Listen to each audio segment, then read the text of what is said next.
Do'stlar, korobka sotuvga chiqyapti. Pul zarur ekan, zudlik bilan sotilyapti. 3 xonalik skvoznoy planirovka, ya'ni domning bu tarafdan ham, u tarafdan ham derazasi bor.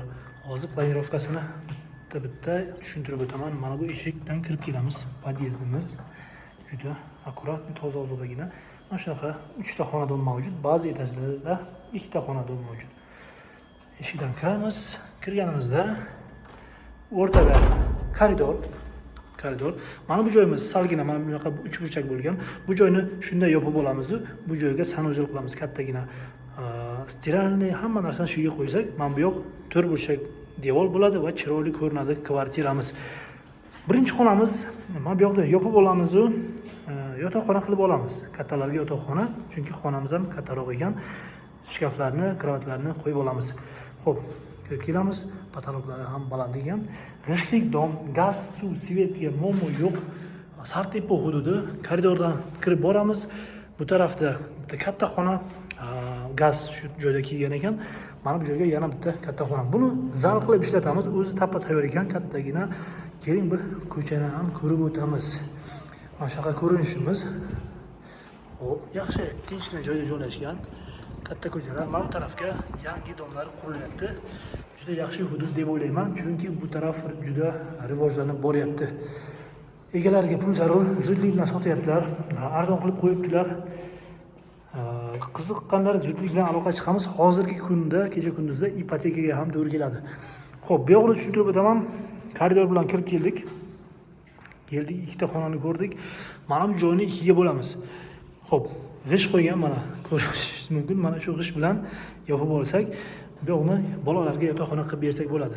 Xohlang bu yoqni kattalarga, xohlang bu yoqni bolalarga qilib bering. Farqi yo'q. Ikkita spalni bo'ladi va mana bu ikkinchi derazamizda bu tarafdan ham kirib olsa bo'ladi.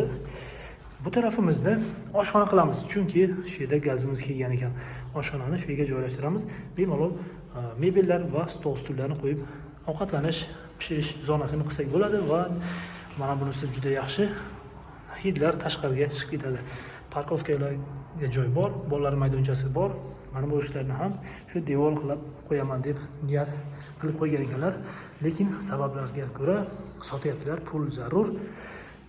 Qarang, bu kvartiramizda ikkita sanuzel qilsa bo'ladi. Bittasini mana shu yerga, bitta unitaz hamda tahorat uchun joy qilib hojatxona qilsak bo'ladi va bu yog'ini eshik qo'yib oshxona ana shu joyga.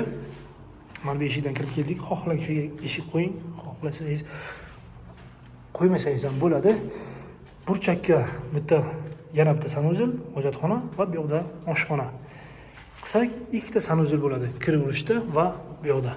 Mana shunaqa skvoznoy planirovka, bunaqa skvoznoy planirovkalar juda kamdan kam chiqyapti. Hozir deyarli bunaqa uylar qurmayaptilar. 97 kvadrat ekan, kattaroq, lekin bemalol maza qilib yashasa bo'ladi. Mehmonlarga ham juda katta joy bor ekan, qarang.